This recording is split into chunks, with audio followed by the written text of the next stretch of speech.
Selamat datang kembali di Skakmat, sebuah program yang merupakan bagian dari promosi Mensrea, stand up comedy tour yang akan jalan April sampai dengan Agustus. Ditutup di Indonesia Arena di depan 10.000 penonton. Penjualan tiket masih dibuka untuk Jakarta di mensrea.id. Kota-kota lain nasional sudah habis kecuali Medan, Makassar, dan Palembang. Sikat juga di mensrea.id. Karena pertunjukan tentang politik, konten promonya berkaitan sama politik. Biasanya mengundang orang-orang tempat gue belajar atau tempat gue berdebat. Kadang-kadang Skakmat jadi tempat gue nyekak orang, tapi seringkali juga tempat gue belajar. Kali ini episodenya lebih banyak ke belajar. Di hadapan gue adalah orang yang mungkin bisa dibilang kayaknya orang yang nonton gue banyak nonton dia, yang nonton dia banyak nonton gue. Hadir bersama dengan kita Ferry Irwandi. Thank you Bang, udah diajak. Gua lah, bro. Lu tuh adalah orang yang dikagumi. Mana ada. Iyalah, gila lu. Gua kemarin kan wawancarakan Nia di bawah. Terus dia bilang, Ferry itu sangat peduli urusan visual, kata dia. Dan barusan kru gue bilang, orang pertama yang datang ke sini mengomentari visualnya adalah Ferry Irwandi. Luar biasa. Anda adalah tamu idola kru. Aduh. Karena berangkatnya kan dari situ. Iya. By the way, ngomong soal berangkat, gua berasumsi lu tahu program ini. Pertanyaan pertama banget. Dibuka ketika langkah catur pertama, ketika langkah catur terakhir, gue punya pertanyaan terakhir. Gue bakal banyak ngobrol sih sama lu mau hitam kan? Gue mau putih, karena lu mau putih. Lu putih terus sih. Hah, siapa? Lu. Emang iya? Iya. Oh, gue nggak gitu. Gue sampai sekarang aja masih suka bingung. Naruh raja di mana? Lupa bulu gue. Karena semua orang kan mikirnya pasti jawabnya mau hitam mau putih, terserah deh gitu. Semuanya kayak gitu. Ya betul. Tapi yang gue heran lu konsisten ngambil putih terus gitu. Gue juga, wah sumpah gue nggak tahu. Gue bilang perhatian gue sejujurnya itu banyak pada pembicaraan. Oh, okay. Makanya permainan gue tambak tolol. Kemarin sebenarnya kalau nggak ada pembicaraan tuh udah kayak Magnus gitu loh ya. Iya, gue banget sih. Kalau nggak ada ngobrol, wah brilian bro. 3 langkah Skakmat gue nih. Gila, itu orang-orang yang ada di kota tua gue yang ngajarin semua itu. Fair. Oke. Lu setuju nggak bahwa seterkenal-terkenalnya lu, sebenarnya masih ada aja orang yang nggak gitu kenal lu? Agree nggak? Bisa agree nggak? Ya bisa lah. Kadang-kadang gue juga nggak sadar. Emang gue terkenal gitu. Terkenal lah. Agak bang, belakangan itu baru terasa. Belakangan itu baru terasa. Pas gue ke Jepang, nah itu baru kerasa. Kan ketemu dari turun di Narita, itu udah ada yang ngajak foto gitu. Gila, baru turun di Narita udah langsung diajak foto. Respect. Wah, repot juga ya. Baru gue yang baru aja mulai. Itu kayak gini, apalagi yang di level-level Bang Panji gitu. Pakai lu kalau pakai masker, pakai topi itu udah nggak ngefek lagi ya Bang. Orang bakal tahu itu lu ya. Di mata satpam. Satpam paling cepat nandain kalau gue Panji Pragiwaksono. Wah, makar nih. Iya. Makar. Berarti si satpam ini punya skill yang sama dengan iPhone. iPhone kamera tuh kalau kita pakai masker tuh bisa nandain loh. Dibuka sama dia. Jadi respect lah para satpam, tapi mungkin satpam harus memang lebih cermat. Nah, ini kebalik. Kebalik gitu ya? Oh ya, benar lagi. Ferry, sebelum mulai, kita kan akan banyak ngomongin soal perekonomian. Lihat. Nah, untuk konteks kepada yang nonton, supaya kita bisa mengeliminir pemikiran-pemikiran siapa ini kok ngomong nggak jelas sama segala macam, karena mungkin tidak kenal lu. Latar belakang sedikit sebelum jadi konten kreator, lu kan kerja di kementerian. Iya, latar belakangnya gue kuliah di Sekolah Tinggi Akuntansi Negara, terus melanjutin S1 di ekonomi juga, S2 double degree, dua-duanya ekonomi juga, magister manajemen sama MBA, gue pemegang CCP, itu sertifikat untuk pengadaan, gue kerja 10 tahun di Kementerian Keuangan. Di? Kementerian Keuangan. Tepatnya? Di Sekretariat Jenderalnya bagian PR. Bagian PR? Iya. Oke. Gue mau ngobrol-ngobrol soal sesuatu yang lu resahkan. Waktu gue WhatsApp lu bilang boleh nggak kita ngomongin soal ini karena ini mulai meresahkan. Tapi silakan langkah catur pertama Anda supaya kita bisa mulai permainan ini. Oke Bang. Gue tuh udah lama banget gak main catur. Gitu. Semuanya ngomong gitu, Fer. Tiba-tiba gue mati aja. Enggak beneran. Gue kelas 6 SD. Terus waktu itu gak ada pertanyaan tuh, kenapa yang putih jalan duluan terus ya? Gue mempertanyakan itu dan sampai sekarang gak tahu. Pas nyari tahu jawabannya juga gak pernah jelas gitu. Itu berubah abad ke-18 lah. Sebelumnya tuh udah sweet gitu. Sampai karena katanya di Eropa putih itu simbol kebersihan, kebenaran dan positif. Makanya putih jalan. Yang ngomong orang Eropa ya. Orang Eropa. Dari situ alah permainan apa ini mending gue main Yu-Gi-Oh. Kalau orang Ghana juga yang maju hitam. Makanya. Oke. Boleh kan ya? Boleh dong. Oke. Fer, gua mau membahas soal situasi perekonomian Indonesia yang oleh masyarakat tuh kurang bisa dipotret dengan baik. Contoh yang lu angkat belakangan ini adalah angka inflasi. Iya. Inflasi yang rendah, titik paling rendah sekarang. Iya. 0,76. Dipotret seakan-akan itu kabar baik, padahal Keberhasilan. Iya, keberhasilan. Padahal dalam pengamatan lu dan gua rasa mungkin orang yang sepaham dan seilmu sama lu itu terjadi karena indikator lain. Potret besar yang kita pengen bahas adalah ada yang salah dengan atau ada masalah dengan kemampuan spending masyarakat. Tapi kalau kita lihat lebih gede lagi, kayaknya pemerintah juga punya masalah keuangan kan. Pemerintah kita punya masalah keuangan. Gue mau masuk dari isu yang lagi rame, yaitu ASN gue juga dapat, di video itu dibahas, gue juga dapat DM. Bang, ini banyak banget ASN yang nggak dapat gaji ke-13, nggak dapat gaji ke-14. Terus gue sempat main bola sama orang Kementerian Keuangan. Gue tanya, dia bilang, enggak itu nggak bener itu, gosip itu. Kata dia, kata orang kementerian ini. Siapa namanya? Wah, jangan. Tapi terus udah gitu kita tahu ada viral tuh RRI Indonesia diwakili oleh seorang penyiar di RRI Ternate. Tapi dia mewakili RRI Indonesia di mana ada pemotongan besar-besaran tuh di karyawan pekerja honorer. Habis itu viral juga. Nah, yang dipersalahkan adalah pemerintah karena lu sih ngototin program-program yang iya dan segala macamnya. Lu ngeliat fenomena ini dari posisi yang sempat jadi ASN dan lu paling lucu kalimat lu di video itu adalah gue baru sekarang ngeliat ada situasi di mana menjadi ASN tuh nggak selamanya menguntungkan. Iya, nggak kan? Selamanya steady. Iya kan terjamin, biasanya terjamin kan. Ternyata sekarang tidak dan ini baru pertama kali di eranya Prabowo dan itu lucu sekali karena gue juga merasakan hal yang sama. Iya. Apa pendapat lu soal ini? Oke Bang, ini gue tarik belakang dulu ya, karena kita lagi main catur nih Bang ya. Gini, Bang Panji bisa ngasih insight nggak kalau catur itu dalam peta politik itu raja itu siapa? Presiden. Raja ini? Perdana Menteri Luhut. Segala macam. Nah, yang siapa? Rakyat. Oke, sebenarnya kalau dulu waktu gue kecil, gue punya pemahaman yang sama. Prajurit sih sebenarnya, rakyat. Iya rakyat. Terus gue mulai kena perwibuan, dunia perwibuan gitu ya. Ini agak panjang dikit Bang, nggak apa-apa ya. Nggak apa-apa. Dunia perwibuan, terus gue nonton Naruto gitu ya. Naruto gue tuh suka banget nonton Naruto. Bahkan gue bikin satir di Twitter itu, ada seri lanjutannya namanya Naruto itu Boruto tuh jelek banget Bang. Terus gue nggak terlalu berbulan-bulan begitu. Saya suka banget. Nah, salah satu karakter Naruto itu ada yang namanya Shikamaru. Shikamaru itu sukanya main catur Jepang, Go. Nah, catur Jepang, Go. Terus di situ ada dia dialog dengan gurunya namanya Asuma. Dia jago, IQ-nya 200. Dia menang terus lah. Tapi Asuma nih kebanyakan berfilosofi lah. Main caturnya jelek. Main caturnya jelek tapi filosofinya juga caturnya enggak. Iya. Ya itu dibilang lah. Menurut lu tuh siapa raja gitu. Ya Hokage lah. Hokage itu kan pimpinannya Hokage. Bukan. Raja sebenarnya itu generasi muda Konoha selanjutnya gitu. Nah dari itu SMP atau SMA terus gue main catur terus gue lihat kayaknya memang bukan cuma salah the sistemnya, masyarakat pun mengartikan ini berbeda gitu. Sebenarnya kalau kita lihat itu akan sangat destruktif ketika kita melihat raja itu sebagai presiden. Raja itu kan geraknya terbatas, kekuatannya lemah sekali dan nggak bisa diganti nih sama pion. Pion sekolah nggak bisa jadi raja kan. Nah sebenarnya raja itu rakyat itu sendiri gitu.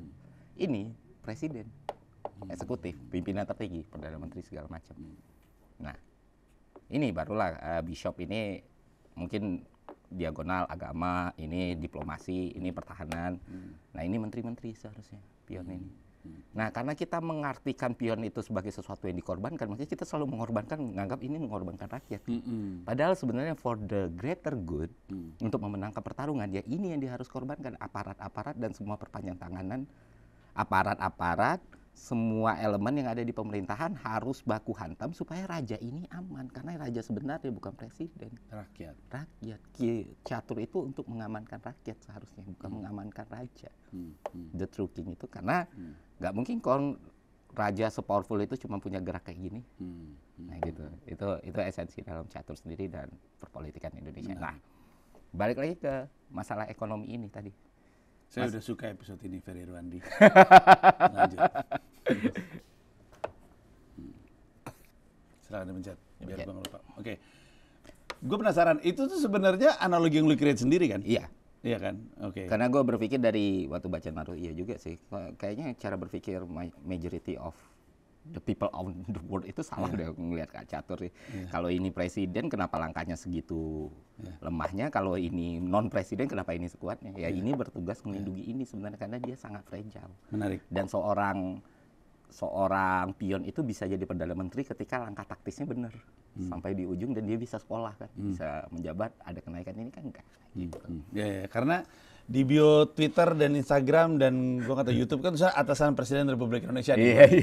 Sebenarnya itu adalah joke pertama gue di Mensreya dengan bilang bahwa sebenarnya bukan cuma gue, kita semua adalah atasan Presiden Republik Indonesia, karena walaupun gue nggak milih ini presiden, gue kan hitungannya rakyat, gue yang ngasih mandat gitu. Cuman kan pertanyaannya adalah sebagai atasannya presiden, kita ini oke nggak sih? Atau jangan-jangan kita goblok? Kan kita tahu rasanya punya bos goblok. Nah itu yang Prabowo rasakan sekarang kurang lebihnya. Tapi cara lo nge-framing ini menarik sekali. Tapi kembali ke pertanyaan gue. Soal kondisi keuangan pemerintahan. Oke. Nah, gue kemarin itu ngelihat di Spectator Index kan inflasi 0,76%, terus ada salah satu menteri, wah kita berhasil menjaga laju inflasi Indonesia, terus salah satu instansi. Nggak mungkin Sri Mulyani dong? Enggak, ya kebetulan waktu itu bukan Bu SMI, tapi nggak usah lah dibahas. Gampang itu di Google. Gampang itu di Google. Bisa dicari juga. Bisa dicari. Dan bukan terus, cuma satu menteri. Ya, Terus satu instansi juga, gue nggak mau bahas itu. Ya satu instansi yang keuangan juga membahas, wah pemerintah berhasil menahan laju inflasi, bla bla bla.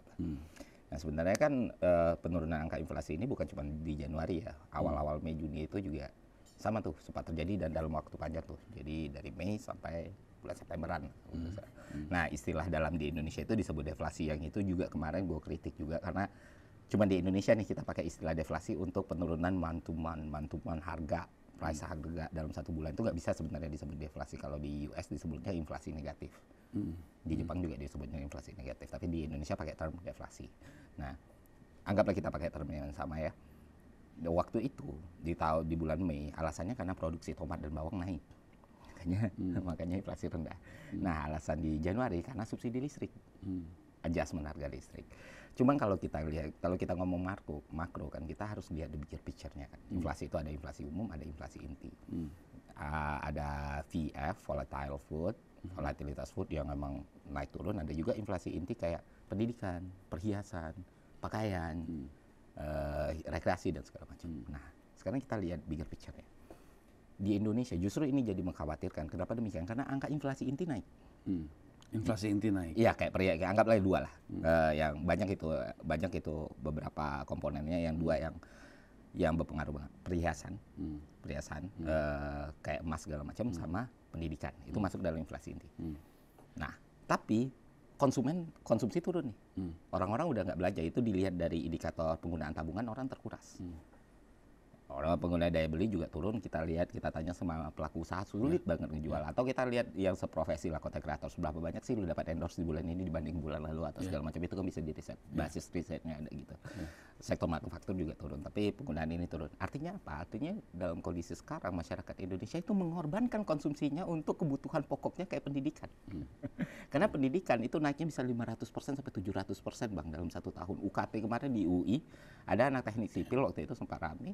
Yang biasanya di teknik sipil nggak sampai 10 juta kan biaya masuknya dia harus bayar 100 juta sekian. Artinya masyarakat mengorbankan kebutuhan konsumsi tadi itu untuk pendidikan. Contohnya, itulah kenapa scale up-nya tuh tinggi banget. Nah, kedua, masalah inflasi inti ini kalau kita lihat data PPS itu ditopang sama perhiasan dan emas ini kan. Emas itu harga globalnya emang lagi mendongkrak banget gitu.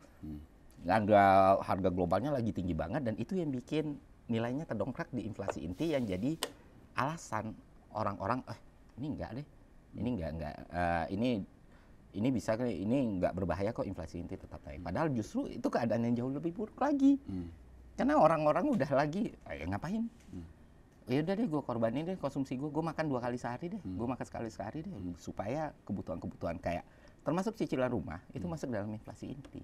Cuma karena gue kerja di bidang itu, gue PR, gue punya basis ekonomi, secara ilmu ekonomi, sekolah gue cuman ekonomi gitu, dan pekerjaan bidang gue waktu itu PR, dan sampai sekarang juga PR BTW. Gue tahu betul ini bukan kebohongan, tapi ya itu pilih cherry aja. Masuk data ini, masuk data ini, masuk data ini. Which is sebenarnya kalau kita lihat bigger picture-nya, dolar sekarang 16.400-an. Yeah. Yeah. Daya beli kita turun, dan Bank Indonesia itu terjebak dalam situasi yang nggak enak nih. Ketika mereka ngelihat daya beli turun, harusnya mereka bisa nurunin suku bunga. Bila mereka nurunin suku bunga, uangnya beredar lebih banyak, orang-orang lebih mudah dapat kredit, tapi di sisi yang lain nilai mata uang bisa melemah. Nah, di satu sisi kalau mereka nurunin itu yang terjadi. Kalau mereka naikin, ada capital outflow nih. Orang-orang udah pada US itu lagi ngerek suku bunganya, orang-orang narik duit semua. Nah, dan semua ini terjadi karena pemerintah punya program, pemerintah punya prioritas yang mana sebenarnya menurut gue pribadi, dan bisa jadi itu salah ya. Itu nggak harus dilakukan secara sporadis seperti ini sebenarnya, bisa step by step atau bahkan bisa ditunda dulu dan segala macam, dan sampai ke arah efisiensi birokrasi yang kena adalah umbi-umbinya dulu, bukan pejabat-pejabatnya, bukan staf susnya, bukan wamennya, bukan menterinya. Kalau secara awam ya Fer, gue kan bisa menilai bahwa karena yang populer makan bergizi gratis, gue anggap itu sebagai salah satu faktor. Lalu IKN, walaupun sekarang informasinya adalah anggarannya IKN berhenti. Ya. Terus postur kabinet yang besar, karena mau nggak mau, walaupun dikatakan kabinetnya disuruh berhemat, tapi orang dilantik mulu, termasuk sohib kita, si Dagu Kocak, Deddy Corbuzier, staf sus. Gue WhatsApp dia, gue bilang Deddy Cahyadi sayang, congrats on your new role, semoga amanah. 11 doain ya bro gitu. Terus gue balas lagi, gue baru sadar kan gue, Radit, Dedi itu kan di kanalnya Uti Putri Tanjung. Gue bilang Dedi udah jadi staf sus, Uti juga udah nunggu gua sama Radit aja nih. Uti jadi staf sus juga. Tapi di luar itu, sebagai orang yang juga mengerti, apakah memang itu yang jadi permasalahan yang mengorbankan si umbi-umbian tadi, atau sebenarnya ada sesuatu yang lain yang mungkin terlalu ngejelimet untuk dipahami rakyat yang menyebabkan ini?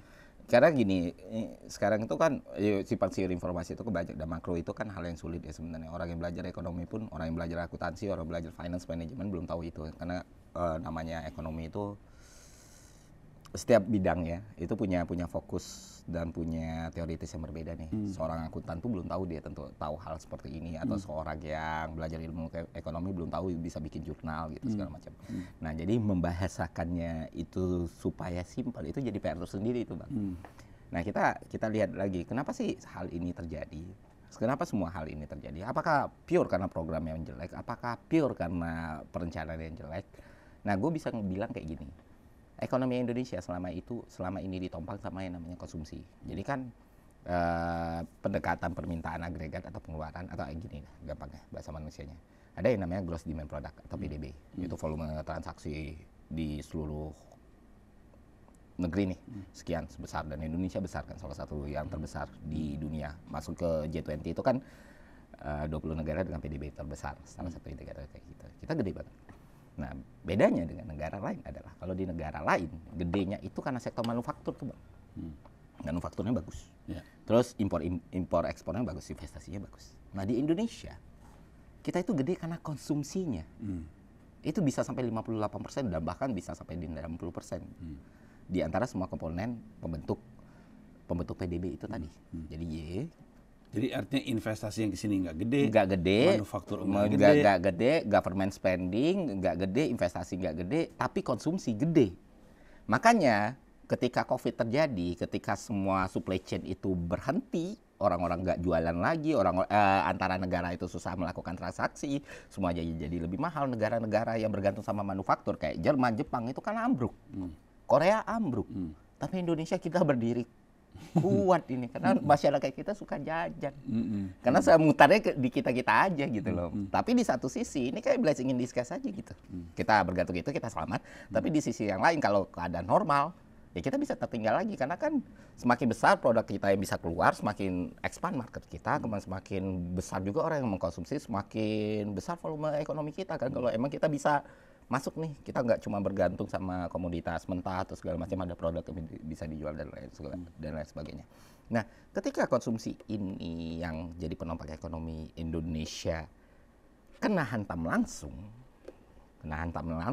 maka ambruklah semua fundamental ekonomi yang kita punya karena di investasi kita jelek. Kita udah berusaha sebisa mungkin untuk nge-guide, ya bayangin lah. Mereka buat konten di Indonesia, investnya di Vietnam. Dan itu nggak sekali, kan lucu banget gitu. Wah, udah nyari-nyari exposure di ini, tiba-tiba Apple ke sini, wah semua menteri, Elon ke sini, terus Nvidia ke sini. 1 minggu kemudian, deal with Vietnam.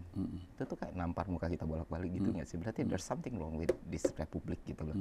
Nah, itu artinya investasi nggak bisa dijalani lagi. Dulu ada namanya government spending. Ketika pemerintah belanja, itu kan berarti melakukan stimulus pada perekonomian di masyarakat gitu. Kayak pengadaan atau ngelakuin sesuatu lah. Simpelnya kayak pemerintah bikin satu event, vendor datang, itu kan pekerja datang nih, pekerja dapat pekerjaan, orang dapat duit, ekonomi mutar segala macam itu masuk ke situ. Nah, konsumsi Indonesia dulu orang masih bekerja, dia punya spending, dia beli, dia di Shopee, Tokopedia, apapun, Bukalapak dulu ya. Mereka belanja muter lagi, belanja ke warung muter lagi gitu-gitu. Nah, sekarang ada 2 kondisi. Pertama, kenapa gue sangat vokal dari dulu masalah judi online itu bukan soal moralitas bang, tapi soal intelektualitas. Kenapa kita bisa sebodoh ini gitu membiarkan barang segini berbahayanya bisa menyebar di masyarakat? Karena kita cuma punya C nih, kita cuma punya konsumsi nih, dan yang diserang di judi online kan konsumsi. Dan itu gue sebagai pelaku usaha waktu itu bisa confirm itu karena gue punya coffee shop. Di tahun 2022 itu tiba-tiba tuh orang yang datang tempat tetap ramai, yang berkurang itu menu yang mereka pesan. I see. Iya, kemampuan mereka berbelanjanya yang turun. Karena mereka, oh yaudah deh, gue mau turn, itu ya teman gue menang nih karena Depo, gue akhirnya kayak gitu. Concern lo adalah judi online itu bawa duit kita yang tadinya diputar di iya, kita, jadi keluar karena banyak dari situ tuh negara-negara. Dan kalau dilihat, dan itu sinkron datanya, dan sampai sekarang gue nggak ngerti waktu itu kenapa orang nggak banyak yang bahas ya di tahun 2023 itu, bahkan di salah satu orasi ilmiah gue di Universitas Negeri di Indonesia itu gue bahas. Jadi kayak lu bisa matching datanya di pertumbuhan ekonomi Kamboja gitu, karena pertumbuhan ekonomi Kamboja itu luar biasa sekali bang. Dalam 3 tahun terakhir itu duit kita itu di Kamboja itu udah nggak susah nyari Porsche, Rolls Royce, semuanya udah pakai gitu, dan luar biasa sekali. Wow. Nah, duit kita, dan data PPATK kan 991 triliun nih. Dapat 2 IKN. Iya, dapat 2 IKN dan cash. Dapat 2 IKN. Iya. Unbelievable. Dan sekarang orang setelah duitnya semua dipakai di situ, itu ada di sekitar kita semua. PHK naik karena investment nggak ada. Orang nggak lagi spend money gitu. Orang nggak lagi percaya Indonesia itu market yang oke nih buat gue naruh duit di situ. Tambah lagi masa e-fishery kemarin kan, yang makin merontokkan kepercayaan rate-nya di Indonesia itu kayak gimana. Jadi kayak gimana ini semua mau berputar? PHK, orang kehilangan penghasilan, judi online menggila, biaya pendidikan, biaya rumah makin naik. Terus kita tuh punya yang namanya, gue nyebutnya ya, gue nggak tahu istilahnya kalau formula, gue nyebutnya pengangguran terselubung. Karena kalau data by data secara makro itu cantik betul kan, wah penyerapan tenaga kerja sekian, tapi kualitas penyerapannya yang buruk. Ya supir taksi daring gitu atau supir ojek daring itu dianggap sebagai pekerjaan, padahal itu sektor formal yang sehari dalam tiap jam mereka bisa di-cut gitu. Makanya lu sebut pengangguran terselubung. Karena sebenarnya seakan-akan bekerja tapi mereka nggak punya jaminan sosial, mereka nggak punya BPJS, mereka nggak punya, jangankan jaminan sosial, kepastian pendapatan pun enggak. Jadi krisis yang kita mau hadapi atau mungkin sudah kita hadapi itu multidimensi banget, ruwet banget, mau beresin dari mana. Gue mau coba ini ya, gue takutnya gue salah nangkep. Karena lo kan ngomongin bahwa ekonomi kita tuh ditopang sama kemampuan kita spending. Jadi perputaran duit antar kita belanja untuk kita sendiri. Dan itulah yang membuat kita selama ini kuat. Dulu kita tuh nggak seperti ini karena gue ingat ini kalau gue salah tolong Iya. dikoreksi. Tahun 98 kita kan roboh ya. Karena waktu itu ekonomi kita tuh ditopang sama pinjaman dari luar dan segala macam. Sementara karena bisnis tidak bertumbuh, kronisme, terus segala macam, kita mungkin nggak punya konsumsi domestik seperti sekuat eranya krisis ekonomi tahun berapa tuh era SBY ya?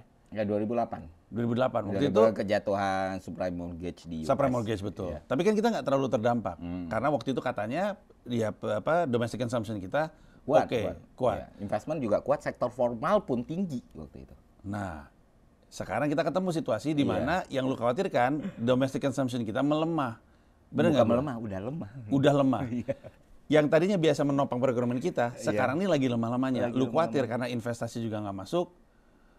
Manual industrialisasi Nggak ya cuma ada. jadi kampanye kan. Iya. Kita nggak ngelihat tuh ada Hilirisasi. ya. Ya. Gimana hilirisasi hulunya nggak pernah dibuat beresin. Jadi yang lu khawatirkan adalah kalau kita nggak melakukan apa-apa, ekonomi Indonesia roboh, itulah yang menyebabkan 98 terjadi kan. 98 kan orang cuma motret Soeharto turun, tapi kan Soeharto turun karena perekonomiannya roboh waktu Iya. itu.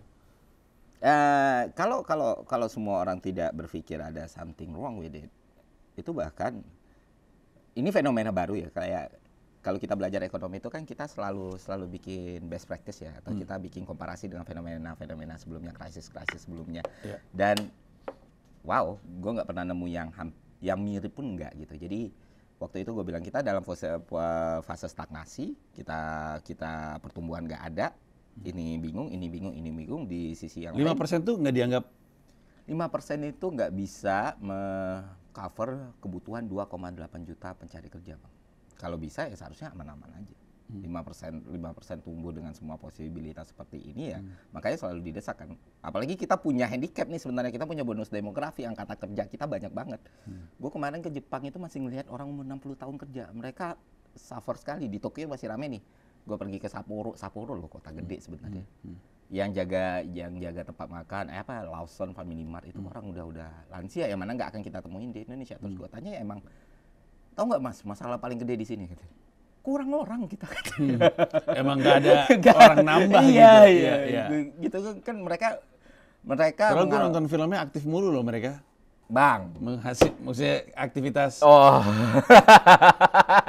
aktif sebenarnya. Nggak tahu nggak pada jadi aja tuh barangnya. Dibandingin sama kita gitu dibandingin sama kita.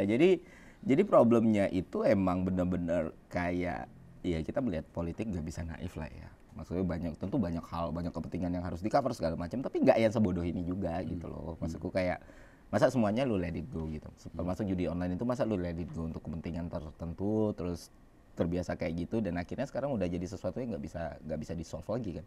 Udah jadi behavior masyarakat, udah jadi sesuatu masyarakat baru berhenti. Bahkan ketika mereka sudah habis semuanya aja, selama masih ada darah di dalam tubuh mereka, jantung mereka masih berdetak, mereka bakal masih coba gitu. Satu putaran, gue cuma butuh satu kemenangan. Setiap mentalitas penjudi kan kayak gitu kan, dan akhirnya ngancurin semuanya. Jadi kalau di 98 itu moneter dan mengarah ke stagflasi karena dorongan dari eksternal juga, masalah Sorosnya juga, masalah tahun 97 juga, krisis Asia juga, Korea juga, Thailand juga.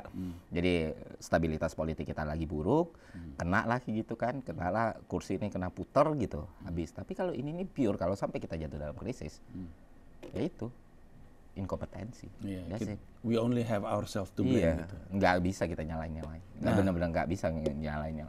Fer, sebenarnya ini gue juga tahu setengah-setengah, tapi harapannya ini juga ngebantu yang nonton. Sebenarnya tuh harusnya kan gini ya. Pemerintahan tuh ibarat, mungkin nggak bisa diibaratkan, tapi gue ngebayanginnya dari sudut pandang kewirausahaan. Kemampuan sebuah perusahaan untuk creating revenue nggak terlalu baik, jadinya layoff kan gitu. Pemerintah kan gitu juga kan. Gue nggak berhasil menciptakan duit masuk, akhirnya solusi gue adalah pangkas kan gitu kurang. Harusnya pemerintah itu dapat duit dari apa sih? Dari pajak. Misalkan kita tuh rencana tuh porsinya berapa persen dari APBN yang pengennya dari pajak, berapa persen, itu gimana sih sebenarnya? Nah sekarang gue benerin dulu asumsi masyarakat ya tentang income dan pendapatan gitu. Narasi Indonesia negara kaya, sumber daya alam bla bla bla itu udah harus di-adjust tuh. Benar-benar harus. Udah nggak benar.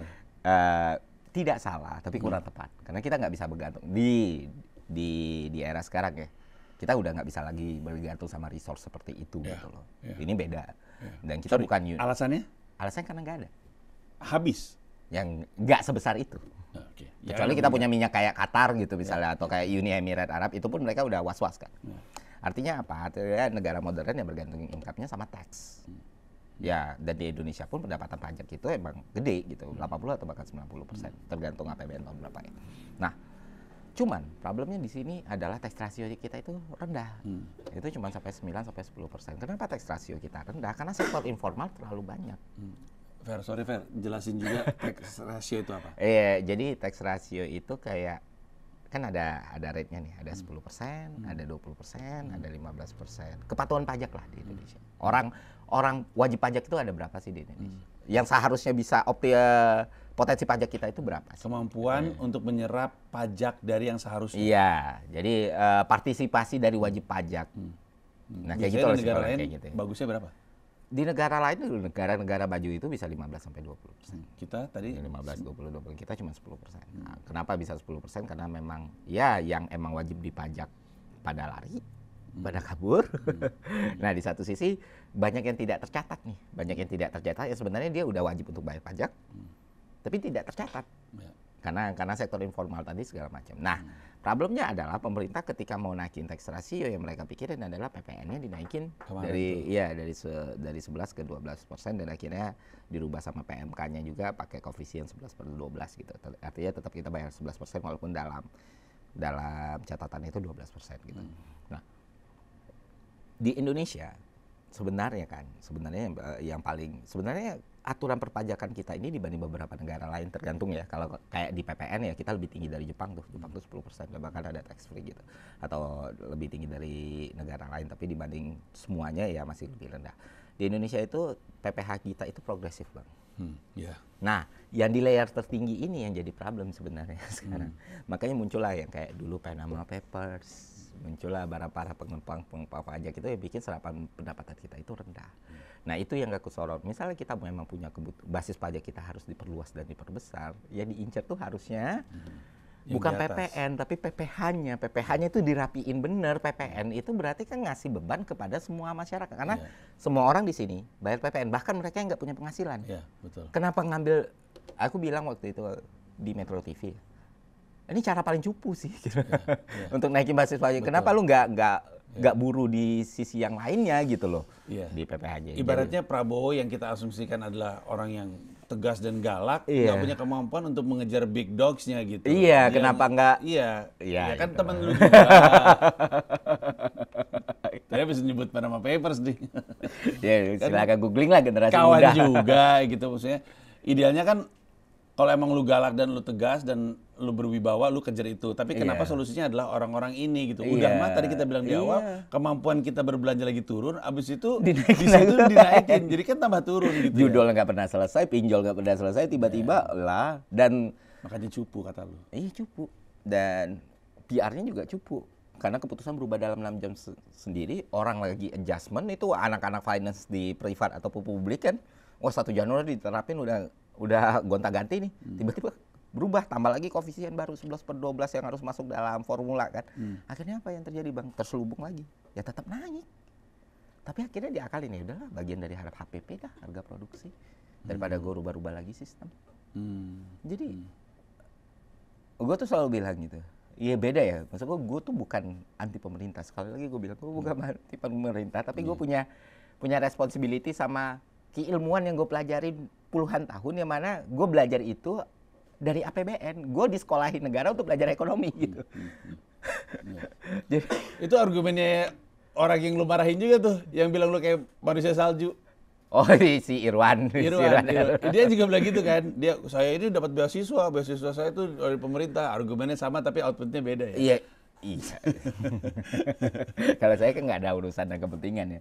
Iya, maksudnya media saya jalan, AdSense saya bagus, jadi lebih enak. Jadi karena kalau udah settle kan kita lebih punya kebebasan. Betul. Dan lu lagi bilang tadi, lu sebenarnya nggak mau menyerang pemerintah. Lu nggak menyebut diri lu sebagai orang yang enggak, gue bukan anti pemerintah. Maksud gue kayak justru gue tuh pro pemerintah karena pemerintah butuh orang yang bisa mengkritik dengan objektif kan.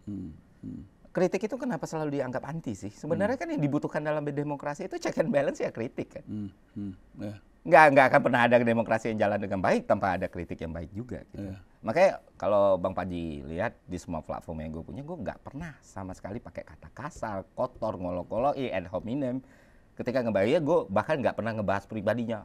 Menteri ini kayak gini, bentuk lu tolol, enggak. Karena Gua yang kayak gitu, Fer. Enggak. Karena gue punya ini, Bang. Kalau kritik lu kuat, lu nggak perlu kayak gitu. Iya. Dan nggak kuat gue. Gitu. bukan. Dan itu akhirnya bikin orang punya peluru untuk nembak sisi yang lain, nggak fokus ke kritik. Tapi kalau substansi, the only substansi lu nggak bisa ngelak kemana-mana lagi. Makanya orang waktu gue bikin konten Raffi Ahmad kan gue nggak ngurusin personalitinya kayak gimana atau yang gimana atau bilang apapun gosip tentang dia nggak. Ya lu punya RI 36, lu suruh ngambil dokumen pakai patwal itu nyalain undang-undang. That's it. Nggak gue tambah bisnis lain kayak bisnis run entertainment atau dia buka bisnis cuci pakaian, gue nggak tahu. Ya kan nggak gue bahas. Ya kayak gitu-gitu. Jadi makanya sebenarnya salah satu bentuk. Tapi mau nggak lu bahas? Mau nggak ya? Kalau punya ya, kalau gue udah ngerasa kuat itu konten pasti gue bahas. Karena gue kuat dan dengan segala resikonya termitigasi pasti gue bahas. Kalau masih ada celah satu enggak. Karena gue nggak mau nurutin. Ya kalau mau sekedar rame mah udah tiap hari saya buat konten. Tapi kan gimana konten itu pas muncul itu undeniable gitu. Lo mau ngelak kayak gimana? Gue skak dulu. Ini kayaknya gue kalah nih, Bang. Enggak, gue juga ngapain buru-buru menang ini.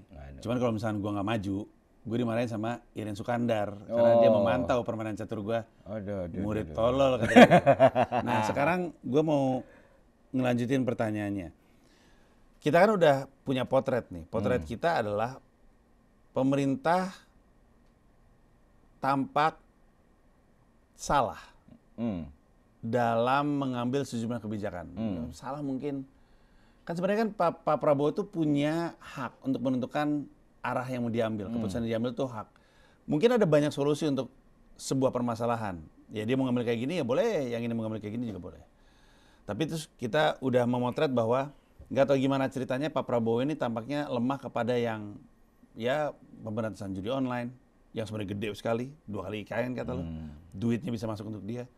Terus pajak PPH yang progresif, yang ke atas lo kejar, tapi nggak lo lakuin ke bawah. Di tengah semua itu, kan ada Sri Mulyani. Lu ngelihat Sri Mulyani yang tadinya nggak mau masuk pemerintahan, terus jadi masuk pemerintahan, terus katanya punya, dulu kan tiga presiden, itu sama-sama, 3 capres soalnya, sama-sama bilang dia mau bikin, lembaga yang kerjanya... BPN? Ya, BPN. Badan Penerimaan Negara. Betul, 3-tiganya. Iya. Tiba-tiba sekarang nggak jadi. Iya. Tapi wamennya Kemenkyu ada 3 sekarang. Salah satunya Pak Anggito Abimanyu. Iya. Ya. Meaning apa? Ya, kenapa lu bilang tapi wamen ada 3? Iya kan. Salah satunya Anggito Abimanyu. Iya. Pertama aku udah keluar Kementerian Keuangan, Bang. Ya. Jadi aku nggak tahu info apapun secara politikal seperti apa. Tahu mungkin, tapi mungkin nggak bisa divalidasi, dan kalau ngomong nggak bisa divalidasi kan ujungnya jadi gosip ya. Iya. Dengar lah. Tapi intinya ya kayaknya BPN dulu sempat waktu kita ngobrol sama Bang Hasan Nasbi juga, itu aku tanyain, Bang, itu BPN gimana jadinya? We will see lah. Nah, kalau juru bicara resminya udah ngomong kayak gitu, ya kita bisa ngomong apa kan? We will see lah kata dia. Nah, yang aku nggak ngerti sekarang karena emang udah tidak lagi berhubungan sama sekali. Ya, terakhir 2023 setelah G20 aku cabut, dan emang dalam kondisi seperti itu karena aku ngerasa ya harus objektif dong gitu. Sesuka apapun aku sama Bu SMI atau semengidolakan apapun, dan beliau juga mentor yang sangat baik sekali. Ya, aku cuman mau ya menjaga hubungan baik secara personal tanpa harus terlibat urusan-urusan yang lain, karena aku tahu turbulensinya bakal sangat besar sekali gitu. Jadi memang membatasi informasi-informasi seperti itu. Cuman apakah mengkritisi? Ya, aku bikin video itu gitu. Faktanya aku bikin video PPh 12% itu udah berapa? 3 kali ya, 3 atau 2 untuk ngejelasin itu. Dan aku bilang, ya aku diajarin mengkritik juga kan.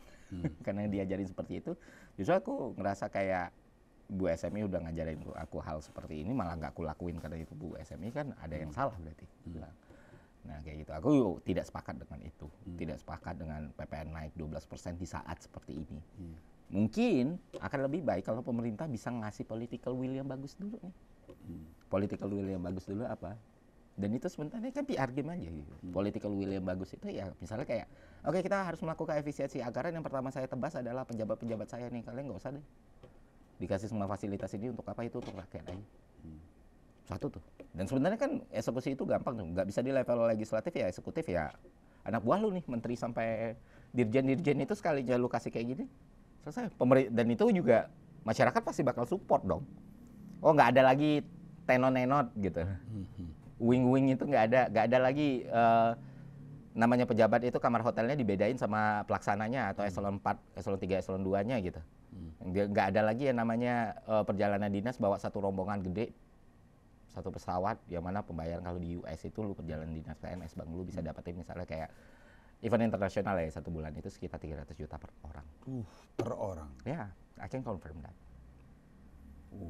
Itulah. Nah itu dulu nih yang lu tebas nih, lu omongin, bam. Dan sebenarnya juga ketika itu dilakukan, ini pejabat-pejabat nggak kekurangan pendapatan kok.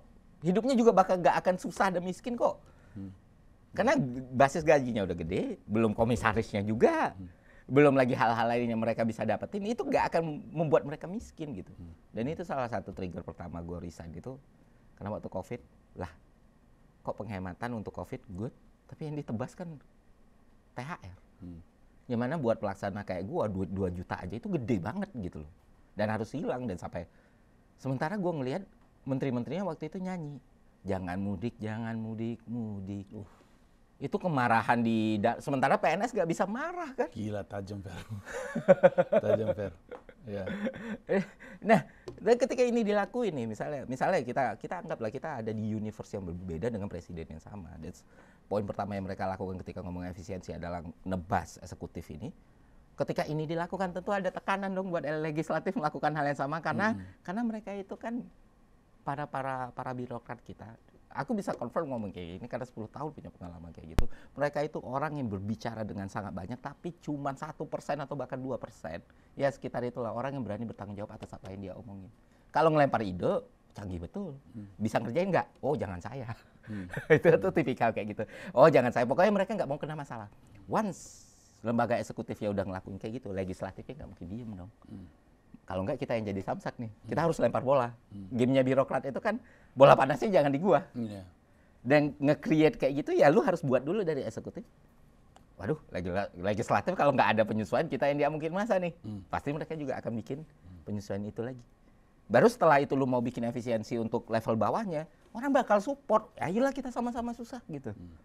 Supaya anggaran ini ada mau untuk program apapun atau apapun ya udah.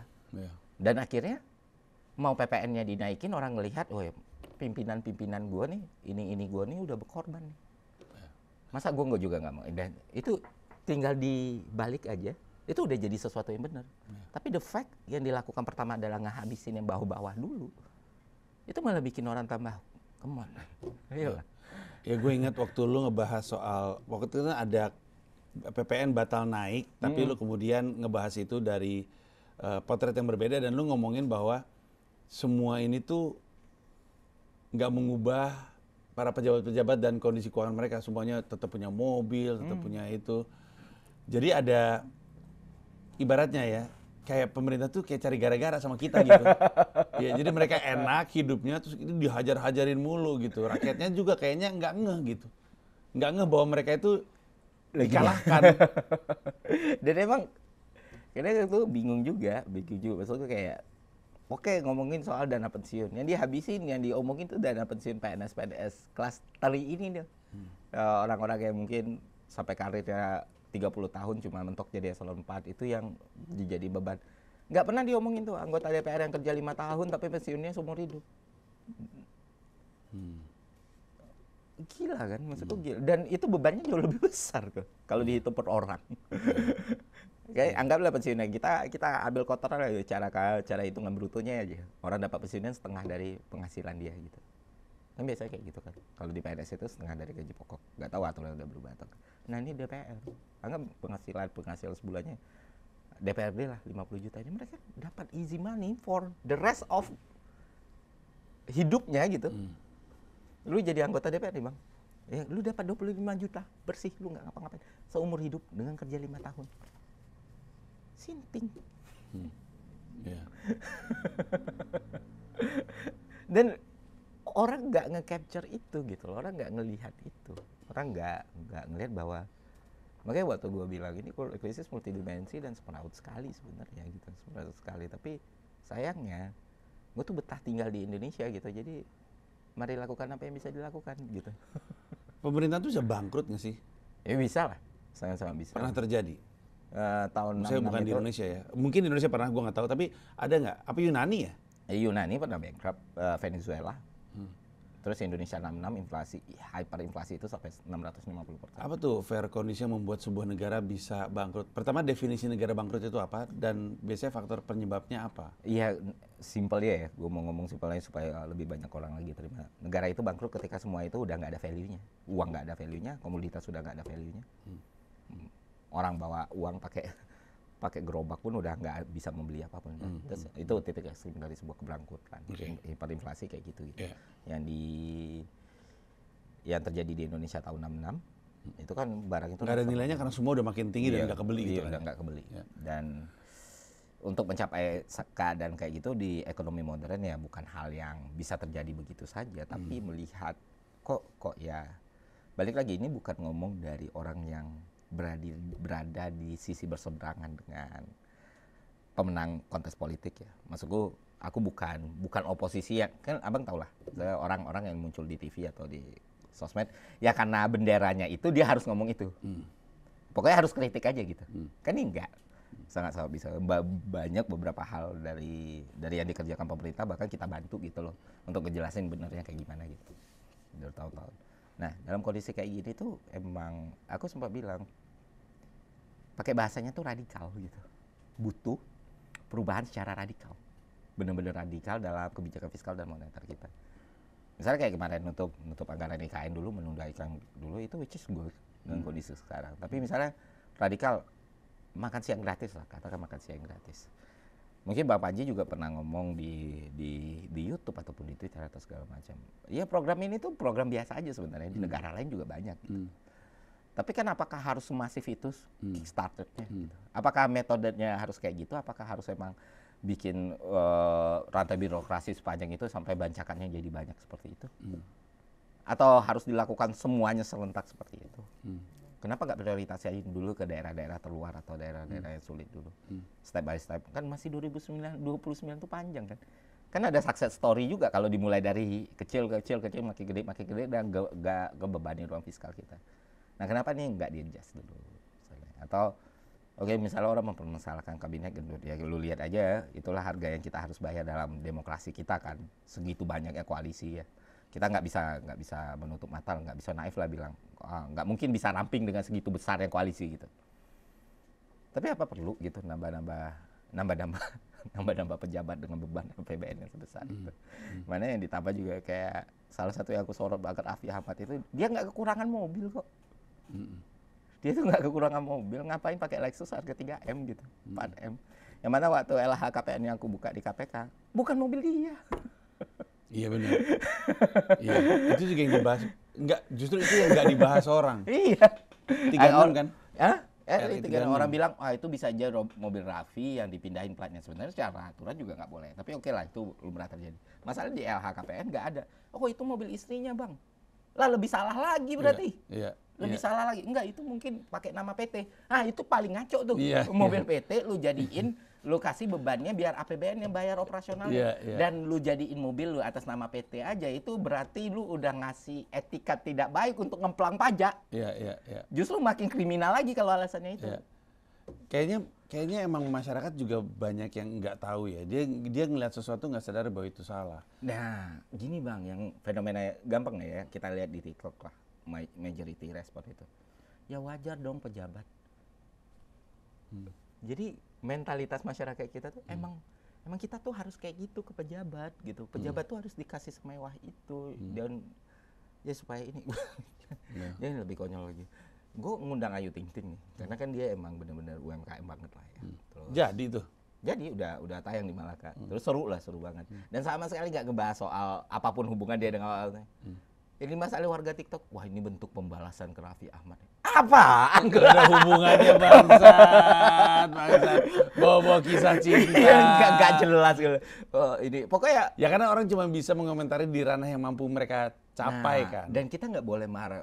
Kadang aku juga kayak orang bilang emosi dengan warga TikTok, men itu berarti kan kita nggak boleh marah sama orang bodohnya. Yang kita perangi kan kebodohannya. Justru ngelihat kayak gitu tuh mereka victim gitu loh. Sampai nggak bisa mendetek hal kayak gini gitu. Itu yang aku kasih tahu, dan itu sulit sekali di dunia perkontenan Indonesia. Aku belum jalan yang tadi. Sebenarnya yang juga bermasalah adalah menurut lu karena orang Indonesia ini kan salah satu yang paling sering disebutkan adalah bahwa kita tuh nggak melek finansial. Kayak jumlah rekening bank yang kita punya sedikit berbanding dengan jumlah handphone yang kita punya atau nomor handphone kita yang aktif gitu. Sehingga boro-boro untuk memahami keuangan dari aspek pemerintahan, kita ngerti keuangan finansial untuk diri sendiri aja enggak.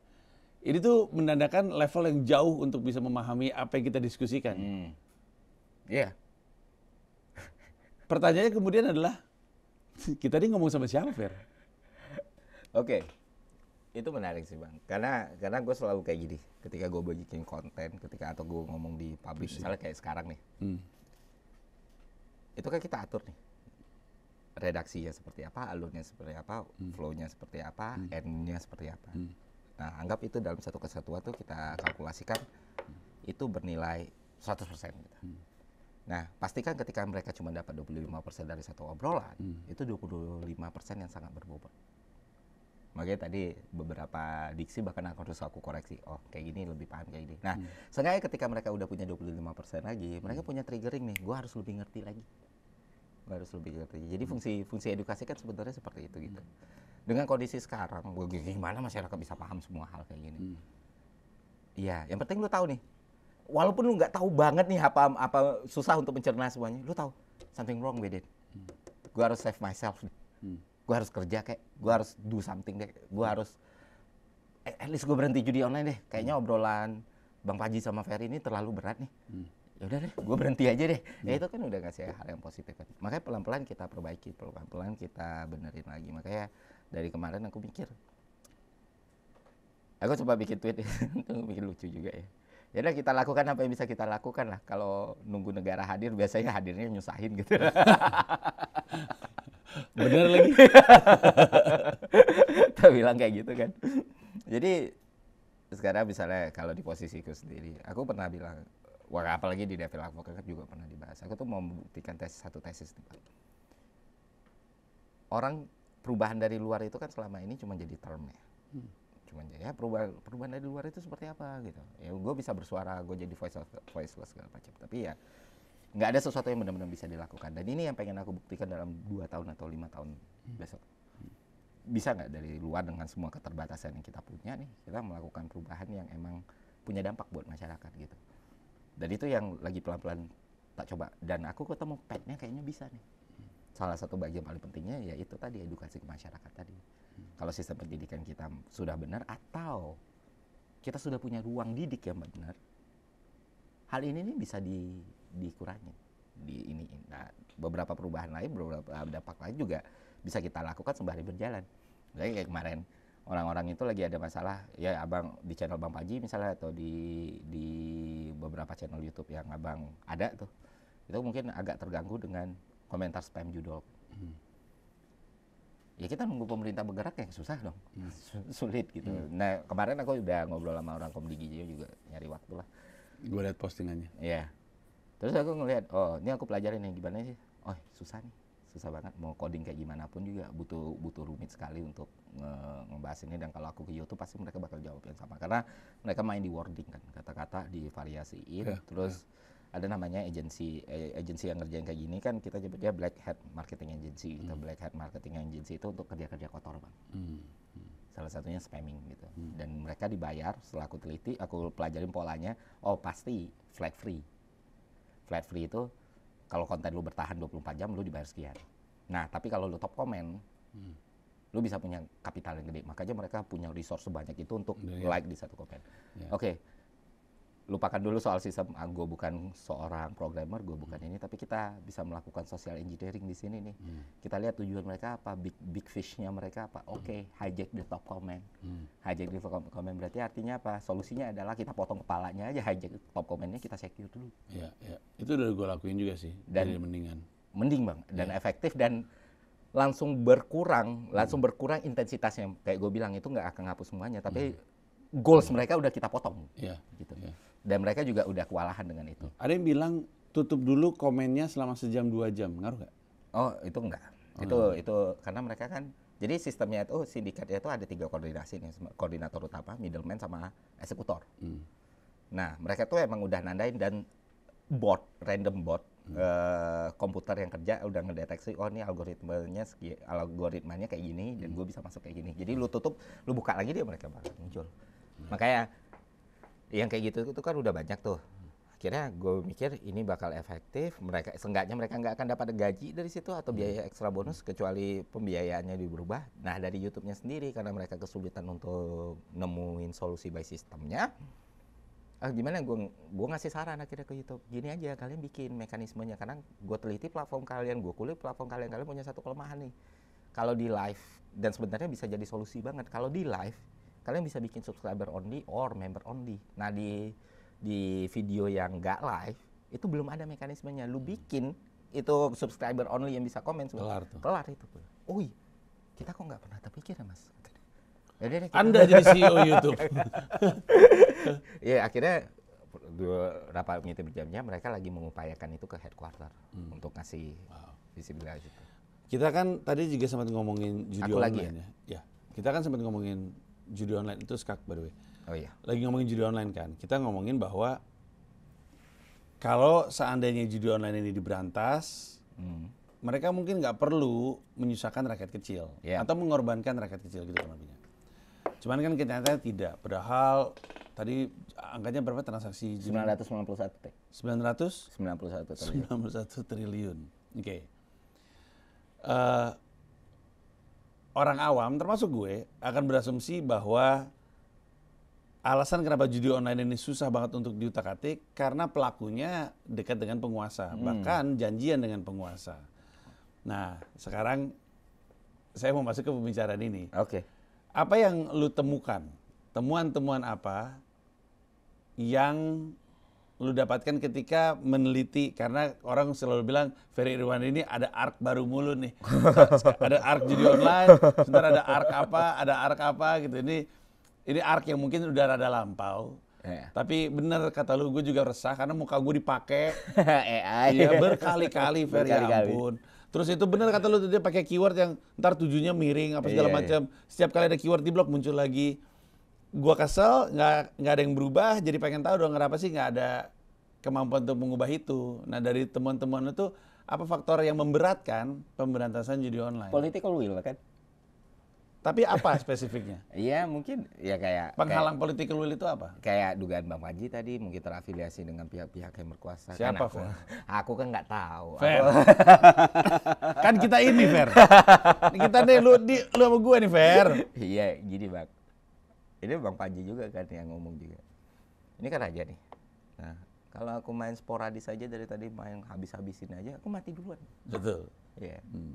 Jadi walaupun aku tahu nih, aku bakal gerak katakan ke F5 gitu. Kayak gimana cara paling enak ke F5-nya nih, pelan-pelan. Tanpa harus mengorbankan banyak pion-pion di depannya. Nah, itu belum tayang sih kotanya, tapi sempat aku mention juga. Punya dugaan, punya informasi ya punya lah. Banyak yang aku keluarin mungkin cuma 10% dari apa yang aku udah teliti dan pelajari. Tapi di sisi yang lain ada. After all, aku warga sipil biasa aja Bang. Aku nggak punya alat kuasa, aku nggak bisa ngambil keputusan, dan aku nggak bisa ngambil tindakan atas apapun. Daripada aku membuang energiku untuk fight yang nggak bisa aku menangin. Aku misalnya kayak main, Bang, bandarnya, katakan aku sebut, bandarnya adalah Raditya Dika gitu. Sekarang nih, live. Di depan video ditonton jutaan, itu harus ditangkap. apakah bakal ditangkap? Enggak. Tapi seumur hidup aku harus sewa security. Harus sewa bla bla bla. Jadi powernya udah kalah nih. Powernya udah kalah. Orang bilang, kenapa lu nggak bahas bandarnya? Emang ketika gue udah bahas, ketika gue ngomong dia langsung tiba-tiba masuk jeruji. Kagak, gue masuk liang lahat bisa. Tapi gue harus ngeliat apa yang bisa. Bukan dia masuk jeruji, lu masuk liang lahat. Iya. Tapi apakah berarti gue nggak fight, gue nggak tarung? Ada nih part yang bisa gue kalahin, supply chain-nya, rantai distribusinya, salah satu marketingnya. Mau lu punya kekuatan apapun, kalau yang gue tembak pendegungnya habis lu. Ini udah mati, sampai akhirnya lu buka spam lagi kan. Sistemnya terorganisir, sistemnya rapi. Dulu pakai influencer, content creator segala macam, sekarang udah gak bisa pakai spam. Terkoordinasi, sindikatnya rapi. Ya kelemahan dari sistem judi online itu satu bang, Ferry Irwandi. Nah, itu. Makanya ini udah misi ideologis sih sebenarnya. Dan gue nggak mau naruh harapan gue ke government atau platform atau apa. Gue pernah di satu podcast bilang, kamu tuh pengen nggak orang-orang getter terus dukung kamu atau apa? Saya nggak mikirin orang-orang, bang. Saya cuma berjalan dengan apa yang bisa saya jalanin aja. Kalau perkara orang dukung, orang ninggalin atau enggak, itu hak masing-masing lah demokrasi ini. Gua tapi masih penasaran. Ketika lu mengerjakan ini, karena gua waktu itu diingatkan. Ya jadi gini, gua rutin. Waktu itu pemikiran gua soal judi online membawa gua kepada praktek cuci uang. Ketika gua mulai menulis materi stand up terkait praktek cuci uang dan riset untuk itu, gue diingatkan oleh seseorang yang rasanya Indonesia juga tahu. Dia bilang, itu kayaknya bukan sesuatu yang lu mau bahas deh. Bukan. Iya, karena kata dia, kayaknya lu nggak tahu bahwa lu akan nyenggol lebih banyak daripada orang yang lu sangka, termasuk orang-orang yang selama ini lu anggap baik-baik aja. Yeah. Karena praktek cuci uang itu selazim ngakalin pengeluaran gitu kayak. Iya, betul. Iya. Lazim banget, hampir semua orang melakukan itu. Tapi apakah benar ada keterkaitan antara judi online dengan praktek? Iya benar. Sangat benar, dan segampang kayak gini aja kita udah tahu, dan kukira semua orang juga tak tahu. Dan itu emang maksudnya segampang dengan ini dong orang. Iya, itu hal yang nggak sulit, nggak perlu jadi Einstein lah untuk paham. Nah, gitu. It's not rocket science untuk tahu kemana, untuk fundamentalnya ya, kemana uangnya dan dari mana. Makanya balik lagi, setiap aku dibilang kenapa nggak bahas itu, ya political will kita kayak gimana dulu, mau berantas beneran atau enggak gitu. Kalau dari penelusuran gua, unlikely, karena yang diuntungkan atas kehadiran judi online adalah pembiayaan politik. Iya. Tapi ke siapa atau apanya kan kita nggak tahu. Atau kita tahu tapi kita gitu. Itulah yang menakutkan dari semua ini ya. Datang dari orang yang pernah jadi ASN, ngeliat dan punya keilmuannya. Kita tuh pernah nggak sih punya era di mana keputusan-keputusan atau kebijakan-kebijakan finansial kita tuh oke? Pernah.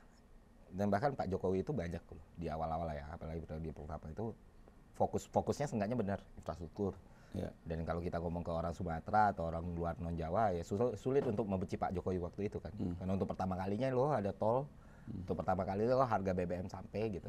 Dan waktu itu pertumbuhan ekonomi kita juga bagus, serapan tenaga kerja kita juga bagus, walaupun pada akhir-akhir periode banyak menimbulkan pertanyaan kenapa apa sih urgensinya IKN gitu. Ya. Atau kenapa sih lo tolok ukurnya pertumbuhan ekonomi bagus berapa? Di atas 5? Kan Pak Prabowo ngincernya 8 nih. Nah, waktu itu di atas 5 dengan kondisi kan sebenarnya ekonomi dunia lagi lesu, Bang. Oh. Di 2013 itu tapering, si The Fed waktu itu belum si Powell ya. Itu kan capital outflow di mana-mana. Yunani kan jatuh waktu itu. Semua negara. Tapi di Indonesia apa yang kita rasakan itu startup party kan. Angel investor tiap hari masuk. Startup bertebaran, ekonomi jalan. Tapi itu juga yang ngancuri kita sekarang karena semuanya shift ke informal. Once layoff tiba-tiba. Kita pelaku usaha juga, gue tuh maunya nggak nge-layoff orang gitu loh. Tapi ya. Iya guys. Gue juga nggak mau guys. Ini desakan ekonomi global dan kebijakan finansial yang tidak baik dari sisi pemerintahan Republik Indonesia. Jadi nggak sustain kan, dia awalnya nggak sustain. Dan waktu itu kan sebenarnya ya lumayan lah. Satu hal tentang Pak Jokowi itu dia berani ngambil sesuatu yang tidak populer waktu itu. Nah, dan seharusnya itu belajar juga. Waktu Pak Jokowi ngekat subsidi BBM, itu kan banyak dapat dukungan dari masyarakat kan. Walaupun subsidi dia diambil. Kenapa? Karena the good political will yang ditunjukin sebelumnya yang kayak aku bilang tadi, oh kayak gini, pemberantasan KPK waktu itu sempat ada di posisi yang kuat banget, ada wah berani ya orang-orang yang suka Pak Jokowi waktu itulah. Nah itu satu, di Pak SBY juga ketergantungan kita sama utang luar negeri kan rendah sekali. Apa strateginya waktu itu? Pak SBY itu karena sekitar tahun 2004 sampai 2008 sebenarnya lebih ke arah sini sih Bang, emang pembiayaan kita ditekan kan. Jadi IMF kan waktu itu udah diselesain gitu waktu itu. Nah cuman salahnya Pak ada satu tremor itu waktu bursa efek kita jatuh kan tahun 2008 waktu itu masalah ditutup nih. Bursa efek kita sempat ditutup tapi sudah itu recovery lagi. Nah keberhasilan Pak SBY itu dia emang berusaha fokus ke sektor manufaktur. Jadi sektor manufaktur dulu berusaha, nggak bisa dibilang berhasil tapi berusaha ke situ dan sektor formal kita juga jalan hidup gitu. Perusahaan-perusahaan yang bukan aku ngomongnya kayak gimana ya? Bukan yang jualan valuasi lah, perusahaan yang jualan bisnis gitu tuh mulai hidup. Lebih ada soalnya banyak sekali jualan valuasi. Iya banyak. Bakar. Oh, jadi kalau kita lihat laporan keuangannya, goodwill-nya kok kayak gini gitu. Ya gitulah. Nah, satu lagi masa Orde Baru tahun 70-an juga itu gila sih, bagus karena orangnya pintar. Ali Wardana itu pintar. Yang kalau disebut sama orang-orang sekarang itu itu peyoratif ya mungkin hinaan atau apa kayak kelompok Berkeley, mafia Berkeley. Pernah dengar mafia Berkeley yang bosnya orang tua yang pemimpin de facto pemimpin tidak resminya itu Pak Sumitro, Pak Cum, bapaknya Pak Prabowo. Ekonom itu. Dan itu berhasil, bisa dibilang sangat-sangat berhasil. Kita selamat di situ dan memang kita ngindarin Dutch disease, kita berhasil memanfaatkan commodity boom dengan baik dan once commodity boomnya selesai Dutch disease yang bisa dihindari, kita main di minyak, setelahnya kita kembali ke swasembada pangan, berhasil nih sektornya, pertumbuhan jadi, pembangunan jadi, sempat dinilai sebagai salah satu negara paling potensial untuk maju kan waktu itu, di tahun 70-an sampai 80-an. Gitu ekonomi kita juga oke, dibandingkan beberapa negara yang sekarang, dibanding Vietnam jauh banget dulu tuh. Karena itu kan growth di zaman itu kan, dulu Cina itu miskin tahun 50-an, 60-an tuh naik, Korea juga kayak gitu, dan Indonesia tuh on the good track.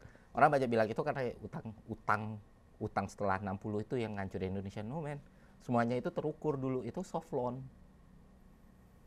dengan kompensasi politik jelas ya di zaman-zaman 70-an 80-an. Cuman yang bikin hancur di zaman itu adalah bukan kalau utang, kita bilang utang dengan lembaga pembiayaan luar negeri itu yang bikin Indonesia krisis 98 itu tuh kausalitas.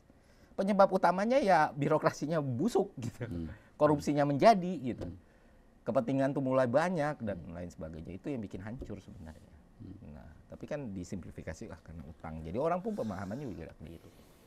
Nah, banyak itu masa-masa bagus di Indonesia dan itu kan sebenarnya kita tinggal lihat kayak gini. Karena kan ekonomi itu sangat-sangat bergantung sama politik ya. Keadaan ekonomi itu lahir karena keputusan politik kan.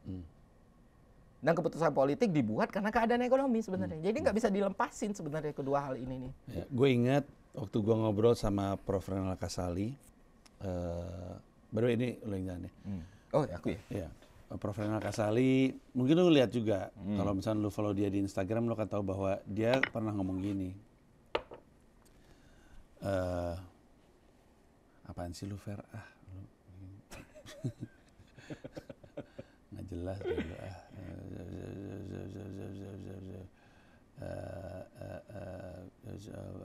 ya dulu gue kesini dulu deh. Gini, waktu itu Pak Luhut datang ke dia, nyamperin ke UI. Gimana caranya bikin pertumbuhan ekonomi 8%. Terus katanya Pak Renal Kasali, Bapak salah datang fakultas. Karena pertumbuhan ekonomi, atau yang menghambat pertumbuhan ekonomi kita itu bukan faktor ekonomis, tapi faktor politis. Nah, terus menyangkut ke lu ngomong soal political will. Menyangkut bahwa orang yang sama, kita ngomongin Jokowi aja, orang yang sama di periode pertama itu punya keputusan kebijakan-kebijakan yang baik gitu untuk ekonominya Indonesia. Orang yang sama di periode kedua berubah dan faktor penentunya adalah faktor politisnya. Karena kalau dia cuman mengandalkan faktor-faktor ekonomis, dia sebenarnya bisa membuat keputusan baik terus. Periode kedua kan mulai aneh gitu. Berarti yang ngeborgol kondisi ekonomi kita adalah kondisi politiknya Indonesia. Yap. Karena bukan kondisi ya, elit politik kita sih. Nah, aku nggak tahu ini kapan sih. Oke, aku coba shifting konteks ya. Karena kemarin baru di Jepang ada obrolan menarik nih dari guide. Dari? Guide-nya orang Indonesia, waktu itu pakai driver kan, dia orang Indonesia, terus dia ngomong, aku pertanyaan pertama, lebih enak tinggal di sini. Dia udah 20 tahunan di Jepang. Di Jepang. Lebih enak tinggal di sini atau di Indonesia? Di Jepang lah katanya. Oh, kenapa Mbak? Kupikir karena iklim atau apa, makanan atau kerjaan segala macam. Karena makanannya lebih enak, enggak. Karena iklimnya lebih ada winter, enggak juga. Karena biaya sebenarnya sama-sama apa? Ada pemerintahnya kata dia. Wow. Waduh. Ada pemerintahnya. Ada pemerintahnya. Saya tuh baru tahu Mas, umur saya udah 40 nih. Gila. Saya tuh baru tahu di umur 20. Oh ini toh negara kalau pemerintahnya ada. Bukan bener ya, ada. Dia bilang. Gila men. Iya. Aku lihat elaborate. Karena dia berusaha untuk bilang bahwa lu tuh di Indonesia tuh kayaknya nggak sadar. Iya. Pemerintah lu tuh nggak hadir. Iya. Ada politisi. Iya. Dan mereka ada di posisi-posisi tersebut. Tapi lu nggak punya pemerintah. Iya. Karena kalau pemerintahnya hadir, harusnya berasa dong kita semua. Iya. Gila. Tajam gak itu? Gila men. Terus dia ngejelasin, di Jepang itu mau PM-nya siapapun Mas, partai dari mana, sistemnya tuh udah ngikat semuanya. Lu nggak bisa macem-macem, lu nggak bisa manuver, lu nggak bisa apa, semuanya udah kelindungin gitu. Nggak bisa tuh lu berpolitik terus ngubah, dan rasa malunya tinggi. Orang berpolitik karena mereka ngerasa mereka bisa ngasih impact, bukan nyari uang gitu tadi. Tapi ya beberapa itu cuma ngerasa doang, de faktanya mereka nggak bisa ngasih impact. Nah itu masalahnya di Indonesia, di Jepang. Nah di Indonesia tuh kan nggak gitu Mas. Saya tuh baru tahu kalau ada pemerintah tuh enaknya kayak gini loh. Kita bangun besok salju udah beres. Karena kalau mereka nggak lakuin, mereka tuh malu. Terus apa istilahnya, sepuru, harakiri segala macam. Makanya orang Jepang itu gitu-gitu. Kalau di Indonesia, orang Jepang nih baru diduga korupsi. Karena yang dia sesalkan tuh sampai dia bisa diduga korupsi, berarti dia udah salah, kata dia. Sampai diduga aja dia ngerasa salah. Udah salah itu, berarti ada something wrong. Ya nggak bener dalam trajektori gue sampai gue bisa diduga korupsi. Harakiri, kata dia. Di Indonesia diduga korupsi, muncul di TV senyum, ketawa-tawa, melambai-lambai.